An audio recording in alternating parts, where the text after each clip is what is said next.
Alhamdulillahi Rabbil Alameen. As-salatu was-salamu ala khatimin nabiyyin wa ala alihi wa sahbihi ajma'in amma ba'd. Fa'udhu billahi minash shaitanir rajim. Bismillahir rahmanir rahim. قال الله تعالى في سورة الأعراف يا بني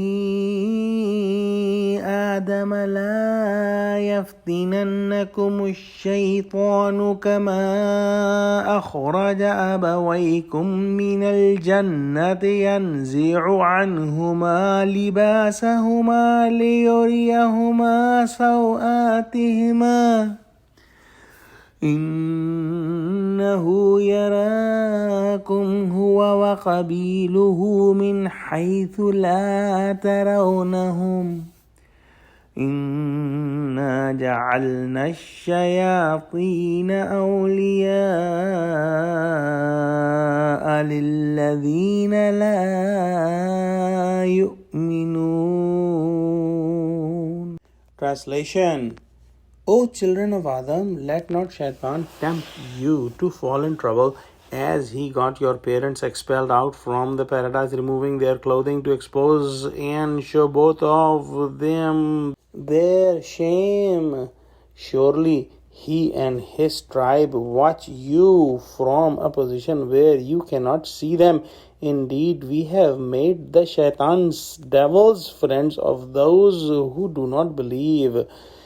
In this ayah, an extremely important topic is discussed, and we all must understand it completely. In this ayah, it is mentioned that Adam alayhi salam and Hawa alayhi salam were deceived by the shaitan, and he deceived them so that they can be expelled from the paradise and their private parts are exposed after the clothes were removed.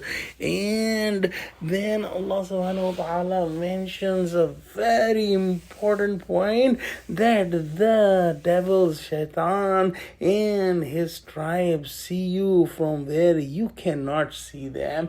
And this must be understood, that the shayateen attack us from where we are the weakest. An example can be understood that almost all Muslims hate pork, and it is not possible to convince a Muslim to eat meat of pork.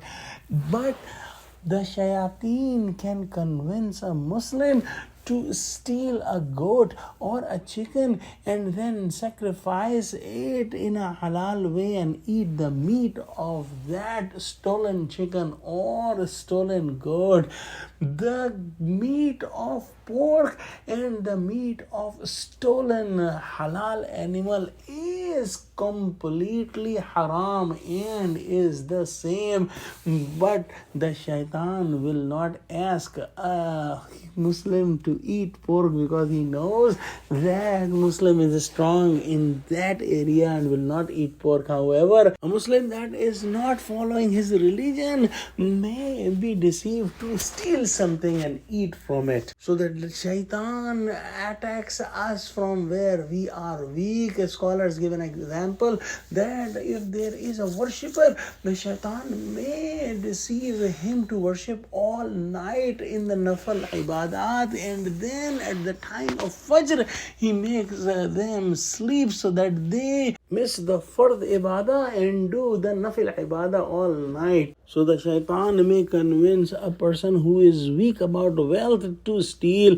They may convince a person who is weak in his shahwa and desires to go for haram acts, and similarly they can attack all of us from wherever we are weak. But if we understand that Allah subhanahu wa ta'ala has given this ability to the shayateen, we may fight them back and not fall in their traps. In the end, Allah subhanahu wa ta'ala says that Allah subhanahu wa ta'ala has made the shaitan companions and friends of those who do not believe. So if someone has belief of Allah subhanahu wa ta'ala in his heart, the shaitan may not attack that person.